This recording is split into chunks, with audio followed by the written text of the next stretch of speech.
हम लोग सस्पेक्ट अभी तक उठा चुके हैं। उसमें गिरफ्तारियां अभी जो मोटे रूप में कोई आधा दर्जन के करीब की हैं। उसमें ख़ास तौर पे वो लोग जो दहशत गर्दों को पनाह दे रहे थे, उनको साजो सामान दे रहे थे, उनको एक जगह से दूसरी जगह पर पहुंचा रहे थे, उस तरह के लोगों को अभी तक गिरफ़्तार किया है। उनकी पूछताछ जारी है और भी क्ल्यूज़ तफ्तीश के दौरान मिल रहे हैं जिसके ऊपर काम किया जा रहा है। सर, मोडस ऑपरेंडी क्या था, किस तरह से हमला हुआ? क्योंकि पहले क्लैरिटी नहीं मिल रही थी, क्या स्टिकी बम का इस्तेमाल हुआ? अब क्योंकि इन्वेस्टिगेशन एक अगले पड़ाव पे पहुंच गई है, किस तरह का मोडस ऑपरेंडी इस्तेमाल किया गया है? स्नाइपर की बात आ रही है। देखिए, इस एरिया में जहाँ जो ऑपरेशन हुआ, पहले तो लोकेशन की जो रैकी करना और उसको अच्छे से समझने के बाद उस एरिया को चूज़ करना जहाँ पर गाड़ी की स्पीड लगभग 0 के करीब आ जाएगी, डाउन हिल है, बिल्कुल कल उसका एकदम शार्प टर्न है, यहाँ पर गाड़ी है और आपको आड़ लेने की जगह है। उसी आड़ के तहत टेररिस्ट रोड के करीब आकर के उन्होंने अम्बुश लगाया।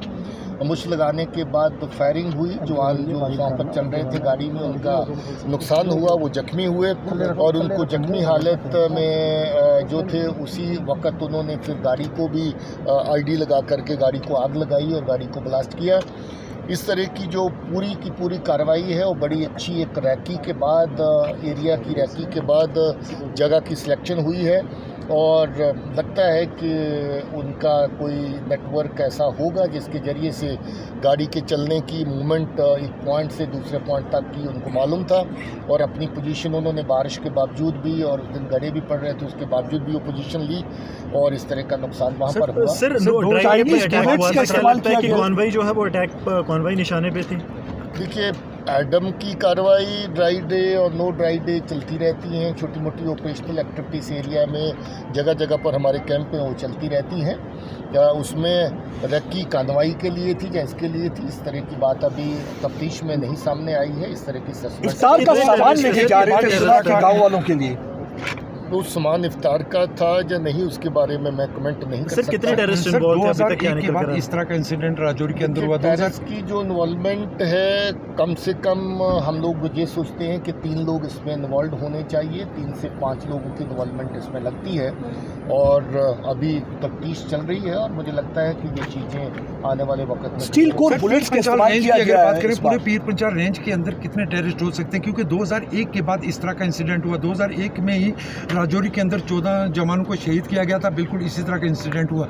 उसके बाद दोबारा आज 2023 में इस तरह का इंसिडेंट हुआ। क्या मानते हैं कितना टेररिस्ट? जहाँ पर एक फ्लोटिंग पॉपुलेशन दहशतगर्दों की जो पाकिस्तान से इस तरफ आते हैं रहती है, काफ़ी महीने वो एरिया में रहते रैकी करते हैं और इस तरह की कार्रवाई करती हैं जिसमें काफ़ी लोग हम लोगों ने न्यूट्रलाइज भी किए। इस तरह के काफ़ी ग्रुप जो इन्फिल्ट्रेट करते हुए पाकिस्तान से इस तरफ आते हुए न्यूट्रलाइज हुए। इससे बहुत बड़ी तादाद तो नहीं है, मगर जब साइटिंग होती है एक जगह 2 की 3 की 2 की 3 की, इस तरीके से हम लोग ये सोचते हैं कि 2 से 3 ग्रुप जिनकी तादाद 2 से 3 4 हो सकती है वो अलग अलग जगहों पे एक्टिव रहते हैं।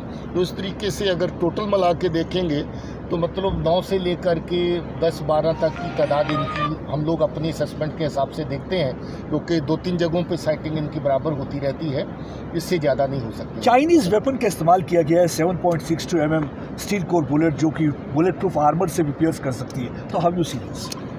एक तरह की जो मुनीशन है उसका वैली में इस्तेमाल काफ़ी इंसिडेंट्स में कॉमन है और इस एरिया में भी इसका इस्तेमाल किया गया। डांगरी वाले इंसिडेंट में भी इसका इस्तेमाल हुआ था। तो मुझे लगता है कि ये जो टेररिस्ट हैं, दहशतगर्द हैं, they come better prepared for this kind of attacks और they want to make sure कि अगर छोटा मोटा मोर्चाबंदी भी कहीं हो तो उसके बावजूद भी उनका जो फायर है वो कारगर हो। तो मुझे लगता है उसी स्ट्रेटजी के हर बार लोकल सपोर्ट्स की बात आती है, लोकल सपोर्ट होती है, तो कितना सतर्क रहना चाहिए पुलिस को? देखिए, लोकल सपोर्ट के बगैर इस तरह की कार्रवाई जो है उसको अंजाम नहीं दिया जा सकता है। अभी भी इस में जो हमने पकड़ा एक मॉड्यूल पूरा जो इन्वॉल्व है, जो इनको पिछले 2-3 महीने से मुकम्मल सपोर्ट दे रहा है। निसार और उसका फैमिली, जो परिवार के लोग जो राशन पानी हर तरह की सुविधा इनके लिए फराम कर रहे थे, इनको प्रोवाइड कर रहे थे। इनका जो पाकिस्तान से सामान ड्रोन के ज़रिए से आया था वो भी उठा के लाया और इनको मुहैया किया गया और इनको दिया गया। उसमें कैश भी शामिल था, उसमें असला और अम्यूनिशन भी शामिल था, बाकी चीज़ें भी इनकी ज़रूरत की शामिल थी, ग्रेनेड भी शामिल थे। तो ऐसी जो लोकल सपोर्ट है उसकी निशानदेही हम लोग कर रहे हैं। ऐसे लोगों को बड़ी सख्ती से डील किया जाएगा। ज़्यादातर जो ऐसी जगह चुनते हैं जो जंगल के करीब होती हैं और जहाँ पर इनको सपोर्ट भी मिलती रहे और इनको स्केप करके जंगल में जा कर के वहाँ पर रहने की हाइड आउट्स का मौका भी मिल जाए। ज़्यादातर ऐसी जगह चुनते हैं जहाँ पर नेचुरल हाइड आउट्स अवेलेबल हैं।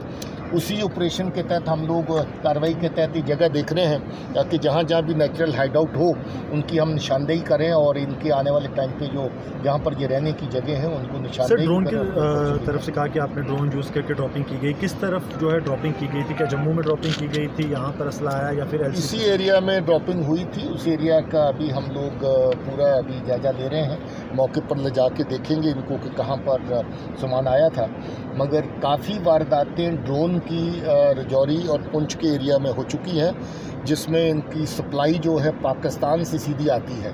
तो आप पूछ रहे थे कि पाकिस्तान की एजेंसीज़ का हाथ कैसे है। तो जब इनकी हर सप्लाई ड्रोन के ज़रिए इन तक पहुंचाने की कोशिश की जा रही है, लोकल सपोर्ट जहां इनको मजबूरी है वो लोकल सपोर्ट लेते हैं। मगर बहुत सारा सामान इनका पार से असला अम्नीशन, राशन पानी और बाकी चीज़ें, पैसे, कैश पार से ड्रोन के ज़रिए भी इन तक पहुंचाया जा रहा है। तो पाकिस्तान की एजेंसी जिसमें पूरी तरह इन्वॉल्व है और कौन कौन लोग इन्वॉल्व हैं उनका हमारे पास डाटा है। काफ़ी हद तक उनके ऊपर हम काम कर रहे हैं। निसार पहले से किसी आतंकवादी गतिविधियों में इन्वॉल्व था या निसार लंबे अरसे से पहले दहशतगर्द रहा है। 90s में ये कोई जहाँ पर पाकिस्तानी दहशतगर्द कमांडर यहाँ लश्कर का काम करता था उस वक्त भी उसके OGW का काम करता था।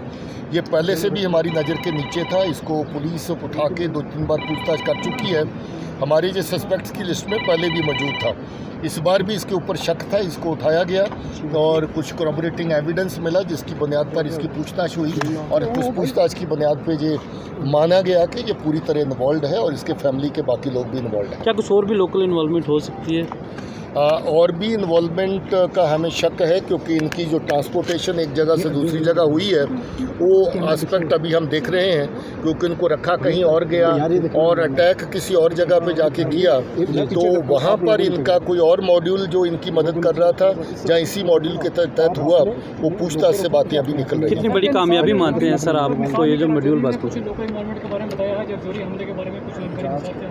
अभी ये जांच के दायरे में सब चीज़ें हैं, जो चीज़ सामने आएगी उसके बारे में। सर कितनी बड़ी कामयाबी मानते हैं जो मॉड्यूल बस्ट हुआ है? देखिए कामयाबी तो तफ्तीश के हिसाब से देखते हैं तो अच्छी कामयाबी है। हमें बिल्कुल इस वक्त एक जो केस को एक डायरेक्शन मिली है कि केस को आगे कैसे बढ़ाया जाए, कैसे ये लोग आए, कैसे ये लोग रहे, कैसे इनकी मदद हुई, कैसे टेरर अटैक प्लान हुआ, कैसे लॉजिस्टिक्स अरेंज हुए। उन सब चीज़ों में केस की अगर इससे देखें तो काफ़ी बड़ी कामयाबी है। मगर अगर जब तक उनको न्यूट्रलाइज नहीं कर देते जो इस अटैक में इन्वॉल्व है, मुझे लगता है कि ये कामयाबी क्या उस पर कुछ लॉन्चिंग पैड एक्टिव हैं अभी? ऑब्वियसली लॉन्चिंग पैड एक्टिव हैं तो तभी ग्रुप इस तरफ आते हैं और इस तरह की कार्रवाई